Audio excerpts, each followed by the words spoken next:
start. So thank you. I know there's some people still coming in, but I see my clock is quickly winding down. I must say, I just had one of the most surreal moments of my life, standing outside of Dave & Buster's with Shelly Lazarus, trying to find the Liberty Theater. But obviously, I'm with someone that really needs no introduction. Shelly Lazarus, an ad legend in her own right, one of my mentors and someone that I've certainly looked up to over the years. And I actually brought with me 2 notes. I have 4 things on my desk in my office. A picture of my husband, who I think is, over there. A picture of my new son, and these 2 notes that I received from Shelly. Those are the only things I have on my desk. One of them I received when I became CMO of North America. The other one, CMO of Ogilvy Worldwide. And something that she wrote in the first note that really has always stuck with me, which is that she said I was the perfect person to keep Ogilvy famous. And so my first question to you, Shelly, is how did you keep Ogilvy famous for the 40 plus years that you spent with us? Well, actually, I had such an easy job. You know, people always ask me a question like this I was blessed with a few things. First of all, we had a founder, who I actually knew, a man who started an agency with a lot of views about advertising, but more importantly, a lot of views about what makes an organization great. And not only did he have the views, he wrote them down. I mean, it's so valuable, and he was a copywriter. So I always say, if someone said to you that this is an agency, a company where politics doesn't work, you go, oh yeah, sure, right.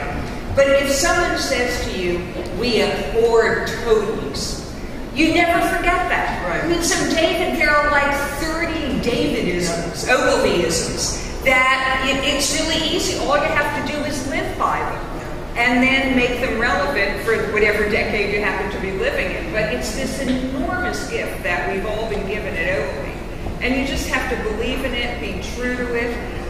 There was a moment in time, this always happens, if you get old enough, you can watch the cycles. And so just about every 10 years, a bunch of young copywriters come forward, and usually at a time where you've just lost a new business pitch or something, and they're going, we know what's wrong with this agency. It's still back in the 1950s with David Ogilvy. We've got to update ourselves, change, make everything relevant.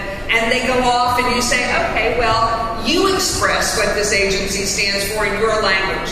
And it takes about 7 minutes for them to get into the new expression of what Ogilvy's all about, for everyone to turn back inside to the table and go, I actually think the way David said it at the start it's going to hold through time. And what was it like? Because I think, for someone like me, especially now being, sort of the steward of the Ogilvy brand, having never met David, and I think, you go to the dinner parties and you have the conversation, who would you like to have dinner with, alive or dead? I think for me and a lot of people at Ogilvy, it would be David Ogilvy. What was it like to know him? Oh, God, he was completely outrageous. Just totally outrageous. You never knew what he was going to do next. Would you like to have dinner at Le Cirque and have the man you're having dinner with order mayonnaise? You never knew what he was going to order. So meals were always a challenge. Because sometimes he'd order like cold cereal at night or mayonnaise, but he was just completely truthful. He would look at something and he would say that's terrible or that's wonderful. He was extremely warm and supportive, and he believed it. He believed in people. When I had this extraordinary experience when I was named CEO. I hadn't become CEO yet, and I called David up and I said, can I come and just spend a few days with you in Tufu? And he said, of course. And it was kind of cold and nasty, and there was not much to do except to kind of walk and just talk about things. And he was very consistent in what he told me, because I said, looking back on it, what advice would you give me? And he said, there's only one thing you need to know. He said, it's only about the people. And your ability to attract and keep the best people is all that matters. And David said, I knew it when I founded the agency. I knew it when I was the CEO of the company. And as much as I knew it and as much time as I spent at it with the people of Ogilvy, it wasn't enough. You can never spend enough time supporting, believing in, developing, giving opportunity to people. And he said what you need to do is create an environment where people can be as successful as they can possibly be. And do whatever you need to do. And if people feel successful, if they feel that they're achieving what they set out to achieve, then they will stay. It's as simple as that. We hire giants. We hire giants, right? Because we try. Yeah. We try. So on the subject of David, last year in Cannes was what would have been his 100th birthday. So we did a beautiful red carpet, and we asked people to tell us what inspires them. And what inspires you? What inspires Shelly? It's ideas. You know, I would have left this business long ago if it weren't so new every day. And I will say this honestly and openly is, you know, you think when you're enough years into this business, if you have a marketing problem or a communications challenge, you think, yeah, I sort of know how we're going to solve it. I know what the creative people are going to come back with. I'm always wrong. I am always wrong. They always come back with something completely unexpected, with an idea that turns something on its ear and is just a completely new way to think about it. So every day is exciting. I say the most exciting day you can have is when someone calls you up and goes, I have an idea. And as long as those are new and fresh, and goodness knows in the industry we're in right now and everything that's happening, everything is new and fresh.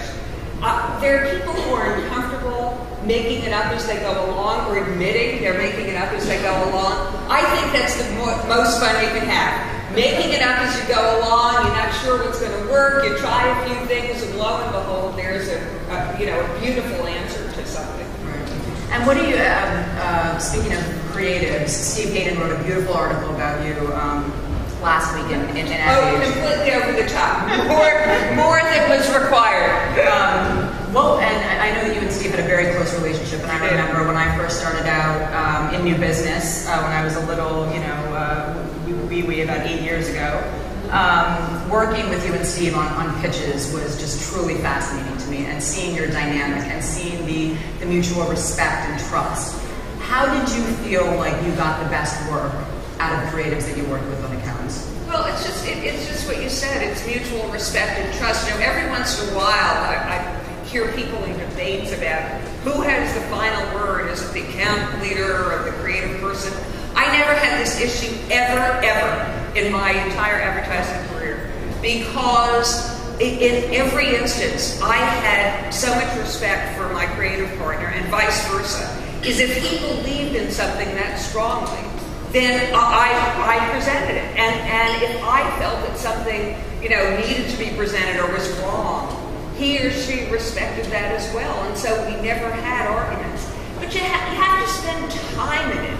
It's not what you do after you finish setting up the meetings and all that. It's the first thing you do.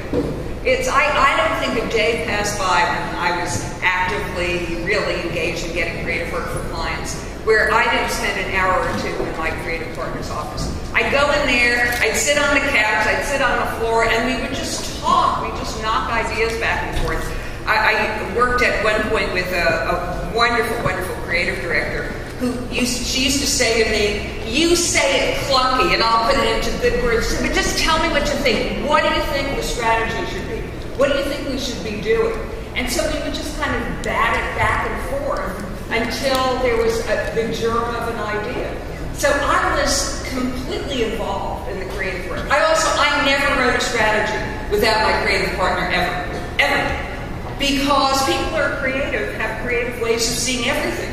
They have creative ways of seeing strategy. So we would sit together and I'd go, here's kind of the, sort of workmanlike way I would express it. And then you'd hand it to your creative partner who'd look at it and go, yeah, I think that last phrase, the answer is somewhere in that last phrase. And we would just go on from there. Now, I need you to put one Ogilvy urban legend to rest as being true or not true. Yes. That you and Steve Hayden were in the back of a car going to some airport, and he wrote the Intelligence Everywhere strategy for Motorola on like the back of a napkin or a piece of paper. No, it's a better story than that. All right. Oh, okay, good. No. It's because you've all been there. We did the 14-hour briefing in Schaumburg, Illinois, 14 hours, literally. And it was the new business pitch brief. And each division of Motorola, the chief engineer of each division of Motorola stood up and did a 45-minute presentation. And my hair hurt. I wanted to cry. When I got to the car on the way to O'Hare with Steve, I wanted to cry. And I said, Steve, this is just overwhelming. And he, Steve's kind of very relaxed and calm. He said, it's not that complicated. 14 hours of engineers. I said, it's not that complicated. He said, no, it's not that complicated. He said, it's actually, they were all saying the same thing. I said, they were? And he said, yeah. They're just talking about putting brains into inanimate objects. That's all they're doing. So one guy was talking about putting a brain into cars. Another guy was talking about putting a brain into appliances. Another guy was talking about putting a brain into an operating room. But it's all about inanimate objects with, who can now think. And so then he used to keep a notebook with the, we used to have in school with the lines and everything and the ring binder, the spiral. And he said, I kind of, about at 10:30 in the morning, I kind of figured out what they were saying. And he rips off this piece of paper and he just hands it to me. And written on this little piece of notebook paper, it just said intelligence everywhere. And so that was not an urban legend, that was a true It's story. true. It's absolutely true. And which just shows you not only is Steve brilliantly creative, but he can listen to 14 hours of engineering muzz and reduce it to 2 words that everybody can understand. It's like, why didn't you just say that at 8:42 and we could have all done So I was telling Shelly as we were waiting for this to start that it was amazing to me to see all the responses on Twitter that I got from young people who love Shelly, and whether they've worked with her or not, they've all heard of her, they all love her. And a couple of questions kept on coming back and back, but one of the questions I got on Twitter was, what advice would you give to any young, particularly females, looking to break into the industry? Well, I think you gotta figure out whether you really like it. I mean, this is gonna sound simplistic, but it's the biggest truth of all, is this is a tough business. You all know that. And if you don't love it, you're never gonna be successful, ever. Because if it feels trivial to you or silly, or there are a lot of people to whom it seems trivial and silly, it's never gonna work. So you gotta figure out, first of all, whether you really like it. And then you got to get in and be part of it. The first job's the hardest job. Right. Always. When did you figure out that you really loved it? Oh, I went to Ani conference. I think they still have these, actually. I was going back to New York with a woman from college who was giving me a ride, and she said, I'm doing this really weird thing this afternoon. I'm going to an Ani conference on advertising. I was like a government major. I was worrying about the difference between, a form of socialism and communism and things like that. And she said, it sounds weird, but it might be interesting. I had never thought about advertising at all. Forget about it as a career. So we go to this. I said, okay, I'll go. So we're sitting there, and I'm completely fascinated. The idea that there was actually a strategy behind anything that I was seeing in magazines or on television, that people actually thought about what stimulus you could introduce to get a certain response, and that certain ways of positioning things were better than others. I could have sat there for another 3 days. I could have. I was just totally mesmerized. And then I went to business school. I went and I got an MBA for no other reason than when I graduated from college, if you didn't have a degree and you were a woman, you had to type. So I really didn't want to do that, and I wasn't very good at typing. So somebody said to me, I think if you got an MBA, they wouldn't make you type. They couldn't make you type. Hypothesis, not a sure thing, hypothesis. And so I went and I got an MBA, and there too, I love marketing. I had no idea what business school. I didn't know what an MBA was, to tell you the truth, but it sounded good, like if I didn't have to type. So, and there was one in New York even, and I was getting married, and there were all kinds of things going on. So, but once again, without any preconceived sense of what I was interested in business. As soon as I took the marketing course, I loved it.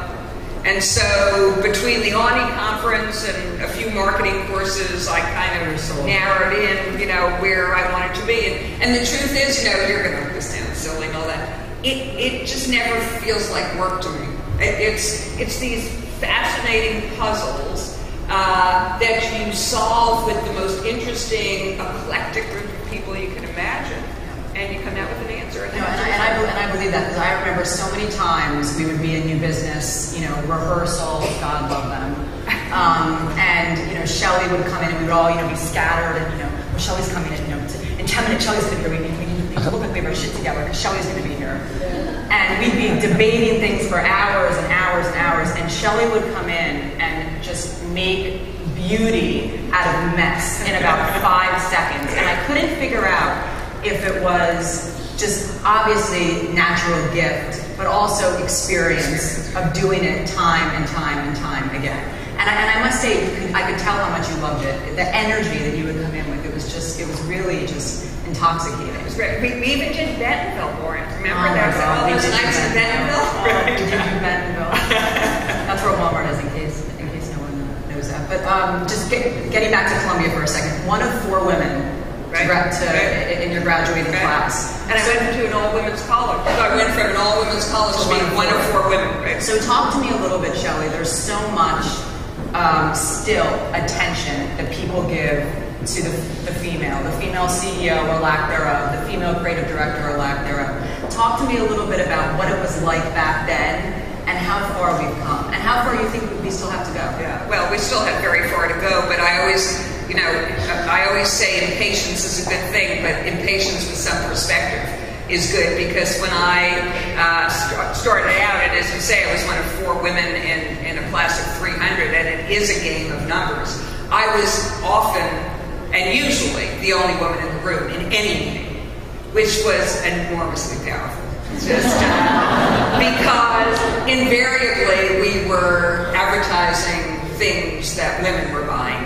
And there would always come this moment, I should have kept a record of how long it took to get there on any given time, but there would invariably, just these men were so involved in these women's issues, and they knew everything about why women wash dishes, and how they love their husbands, and how they, determined what their worth was in society and all that. And then it was like someone would realize that I was sitting there while they were having these very intense conversations about what motivates women. Right.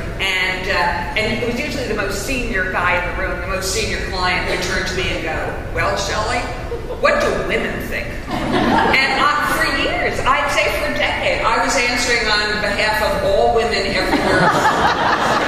Because they didn't know. And so when I spoke, there was no one there to oppose me. There was no one there to say, "Well, I don't think that's what women think," because they wouldn't dare. Right. And so actually it was enormously powerful. But the truth was that these were all motivations that were being ascribed to women, right, without real knowledge of, did a woman really measure her worth by how much her husband liked her coffee? I mean, that is a set of male assertions, that your value is how good your coffee is, whether you have ring around the collar, or the shirt's clean. Is the white shirt, is your husband embarrassed at work because there's ring around the collar? When you sit back and think about it, would a woman ever get to that point to use that as the motivating factor for, detergent? And yet it kept going on, and very successfully, actually. So what do you think, even now, in this constant debate around women, and women aren't aren't enough women in the C-suite, et cetera, et cetera? Well, I think there aren't. There aren't enough women. But I think but there are so many more than there used to be that you have to take some comfort in that. And then I think it's really just a question of having a workplace that recognizes the value of the people within it. Again, this sounds simple, and I think it relates to more than women. We are at the end of an era where the individual has to conform to the organization. Right. And while there is an ongoing, and will ever be, certainly in our industry, a war for talent, the answer has to be that the organization is going to have to conform to or acknowledge and respond to the needs of the individuals who are in it. I always like to say, first make yourself indispensable and then ask for what you need. And I think that's part of the trick but one of the things that I see as we work at Ogilvy and all that is women either from a sense of fairness or politeness, or women seem to be afraid to step forward and say, this is what I need to stay here. Because what the organization needs is for women to stay. And so you need to be brave enough to articulate what that would be. I mean, it makes me weep when we lose talent. Give me a chance. Tell me what it is. Do you need to work 4 days a week? Do you need to, I'm not saying that we can certainly accommodate it, but give me a chance to try. Speak up. Speak up. So just on the woman point and getting a little bit more personal, you obviously have had a thriving professional career as well as a thriving personal career and a beautiful family.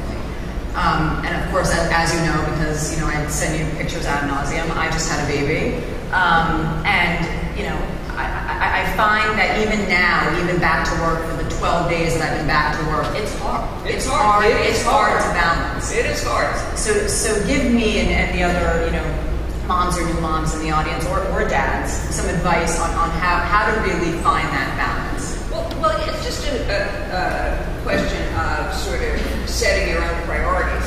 Go back to you have to love what you do. Here's the thing. If you love your children, you're going to love your children, not every day, every minute, but more or less, you're going to be mad about your kids.